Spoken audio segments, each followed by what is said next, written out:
Assalamualaikum warahmatullahi wabarakatuh. Selamat pagi Ananda. Bagaimana kabarnya sekarang? Semoga Ananda berada dalam keadaan sehat dan selalu dilindungi Allah Subhanahu wa taala.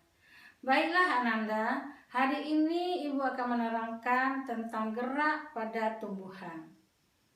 Sebelum Ibu menerangkan tentang gerak pada tumbuhan, sebaiknya Ananda menonton video ini dari awal sampai akhir supaya Ananda dapat menjawab soal-soal atau tugas-tugas yang Ibu berikan dan juga dapat memahami materi yang Ibu terangkan. Marilah kita belajar hari ini dengan penuh semangat.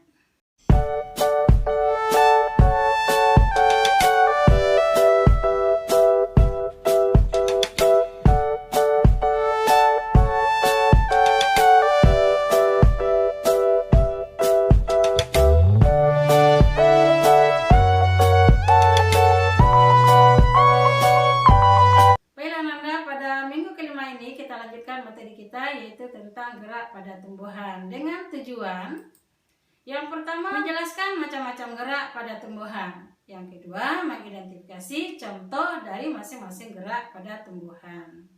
Nah, sekarang tolong Ananda perhatikan video di bawah ini. Nah, sekarang Ananda perhatikan apakah ini yang dikatakan dengan bergerak? Nah, untuk memahami tentang gerak pada tumbuhan, nah, sekarang kita lanjutkan pelajaran kita. Gerak pada tumbuhan adalah gerak sebahagian atau seluruh tubuh tumbuhan karena ada rangsangan, baik itu rangsangan dari dalam maupun rangsangan dari luar.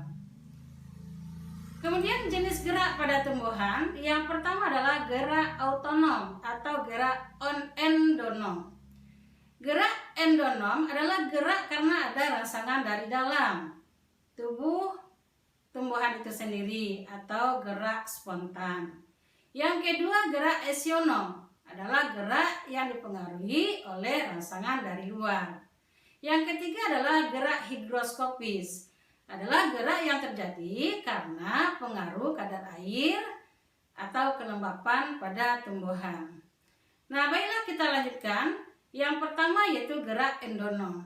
Nah, apa itu gerak endonom? Adalah gerak yang rangsangannya dari dalam tubuh tumbuhan atau yang dikatakan dengan gerak spontan. Contoh adalah gerak klorofil pada hidrilla. Nah, ini adalah klorofil dari hidrilla ini akan bergerak di dalam tubuh hidrilla. Kemudian yang kedua, gerak hidroskopis.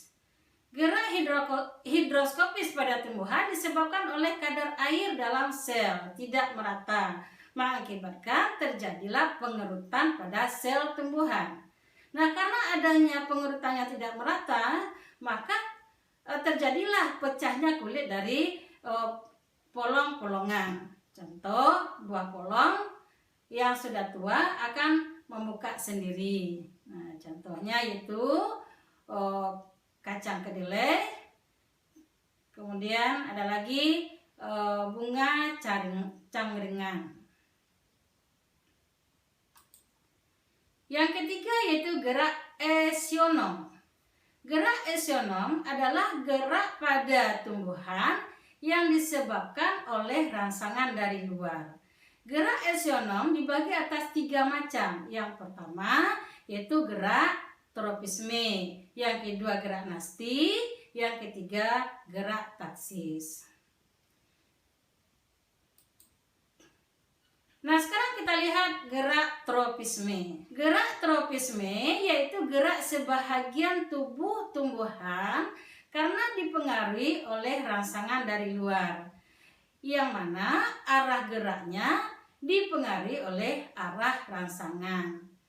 Kemudian berdasarkan jenis rangsangan pada gerak tropisme, maka gerak tropisme dibagi atas berapa bagian. Yang pertama yaitu gerak fototropisme. Yang kedua geotropisme. Yang ketiga tigmotropisme. yang keempat kemotropisme, yang kelima hidrotropisme.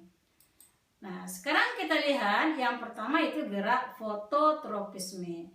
Yang mana gerak fototropisme ini gerak sebagian tubuh tumbuhan yang disebabkan oleh rangsangan cahaya.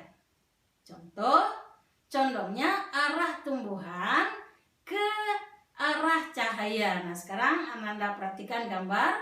Nah, karena tumbuhan ini kita letakkan dalam ruangan, maka tumbuhnya daun atau batangnya akan membelok ke cahaya. Nah, inilah yang dikatakan dengan gerak fototropisme.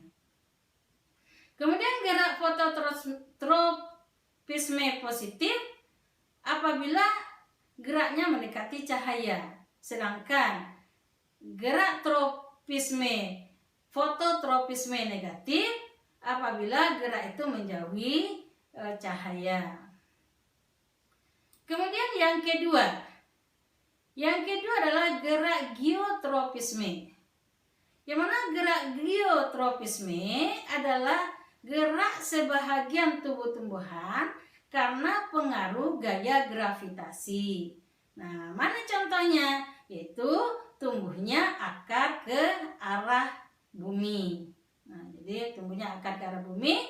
Nah kemudian tumbuhnya akar ke arah bumi ini disebut dengan geotropisme positif. Sedangkan tumbuhnya tunas arahnya ke atas ini adalah geotropisme negatif. Nah, sekarang Ananda perhatikan video di bawah ini. Nah, sekarang Ananda perhatikan bahwa akar tumbuh ke bawah ini adalah geotropisme. Sedangkan tunas yang tumbuh ke atas itu disebut dengan geotropisme negatif, sedangkan akar tumbuh ke bawah geotropisme positif. Nah, selanjutnya adalah yang ketiga, gerak tigmotropisme. Gerak tigmotropisme ini adalah gerak sebahagian tubuh tumbuhan karena rangsangan persentuhan atau persinggungan. Apa contohnya? Apabila tumbuhan timun atau kacang tanah tumbuh kemudian ada persinggungan dengan benda lain, maka dia langsung melilit. Nah, kemudian ini juga contoh sulur dari timun. Nah, maka apabila terjadi persinggungan, maka dia akan langsung melilit. Nah, sekarang Anda perhatikan video di bawah ini. Nah, ini. Jadi apabila batang dari kacang-kacangan terjadi persinggungan dengan junjungannya, maka batang kacang ini langsung dia melilit junjungannya. Inilah yang disebut dengan tigmotropisme. Kemudian kita lanjutkan dengan gerak kemotropisme. Gerak kemotropisme adalah gerak sebahagian tubuh tumbuhan karena ada rangsangan zat kimia. Nah, mana contohnya tumbuh akar ke arah pupuk? Nah, sekarang Anda lihat yang mana akar ini dikasih pupuk sebelah sini, maka tumbuh dia ke sebelah pupuk tersebut. Kemudian yang kelima yaitu gerak hidrotropisme. Gerak hidrotropisme itu adalah gerak sebahagian tubuh tumbuhan karena rangsangan air. Nah, contoh yang mana akar akan bergerak ke arah mendekati air. Nah, ini kita siram sebelah sini, maka akar itu akan membelok ke arah air. Nah, inilah yang disebut dengan gerak hidrotropisme. Nah, kemudian kita lanjut yang kedua yaitu gerak nasti. Gerak nasti adalah gerak sebahagian tubuh tumbuhan karena ada rangsangan dari luar. Nah, tetapi geraknya tidak dipengaruhi oleh arah rangsangan.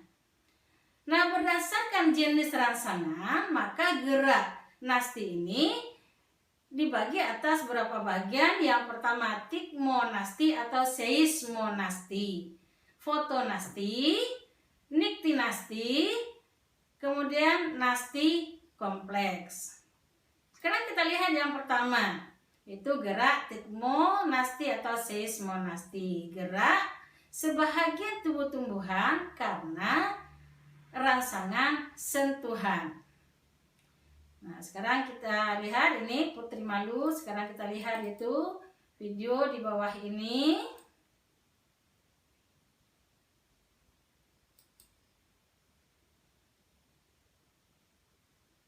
Nah, sekarang perhatikan oleh Ananda, apabila daun Putri Malu ini disentuh, nah maka daunnya akan menutup. Nah, inilah yang disebut dengan gerak seismonasti. Kemudian yang kedua, gerak niktinasti. Gerak niktinasti ini adalah gerak sebahagian tubuh tumbuhan karena rangsangan dari luar, karena rangsangan gelap dan terang. Nah, pernahkah Anda melihat daun lamtoro atau peta Cina? Malam hari dia menutup, kemudian besok pagi dia membuka lagi. Nah, ini adalah daun lamtoro atau peta Cina. Kemudian yang ketiga, fotonasti. Gerak fotonasti itu adalah gerak sebahagian tubuh tumbuhan karena rangsangan cahaya. Nah, ini bunga, itu bunga pukul 4 mekar. Nah, sekarang Ananda perhatikan video di bawah ini.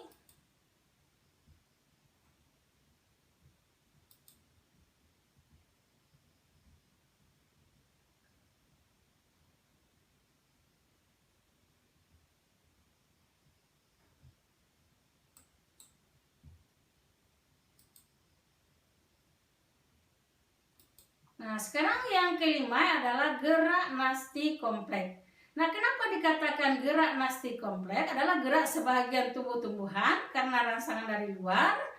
Nah, yang disebabkan oleh rangsangan yaitu cahaya juga, rangsangan suhu juga, zat kimia juga, air juga, kemudian pH juga, kemudian CO2 juga. Maka dikatakan itu adalah gerak nasti kompleks. Nah, contohnya adalah menutup dan membukanya stomata. Nah, jadi apabila sel ini berisi air, nah apa yang terjadi? Maka stomata akan membuka. Apabila air ini sudah pindah ke sel yang lain, maka sel ini tidak ada lagi airnya, maka dia akan menutup. Nah, itulah yang disebut dengan gerak nasti kompleks. Kemudian kita lanjutkan yang ketiga, yaitu gerak taksis. Yang mana gerak taksis ini gerak seluruh tubuh tumbuhan karena rangsangan dari luar. Akan bergerak ditentukan oleh arah rangsangan. Nah, gerak taksis dibagi pula atas berapa macam gerak. Yang pertama yaitu adalah fototaksis, yang kedua adalah kemotaksis, yang ketiga galvanotaksis. Kemudian kita lihat yang pertama yaitu gerak fototaksis. Yang mana gerak fototaksis ini adalah gerak seluruh tubuh tumbuhan karena ada rangsangan cahaya. Contoh, Euglena akan bergerak dengan bulu cambuknya mendekati cahaya. Nah, ini adalah Euglena yang sedang bergerak. Yang kedua adalah gerak kemotaksis. Gerak kemotaksis ini adalah gerak seluruh tubuh tumbuhan karena zat kimia. Apa contohnya? Pergerakan pada tumbuhan lumut, itu sel gamet lumut, sel gamet jantan akan bergerak menuju sel gamet betina karena ada zat kimianya. Kemudian yang ketiga adalah gerak galvanotaksis. Gerak galvanotaksis ini adalah gerak seluruh tubuh tumbuhan karena pengaruh arus listrik. Apa contohnya? Gerak bakteri ke arah kutub positif atau negatif listrik. Nah, itulah pelajaran kita hari ini. Mudah-mudahan Ananda bisa paham. Ibu tutup dengan Assalamualaikum warahmatullahi wabarakatuh.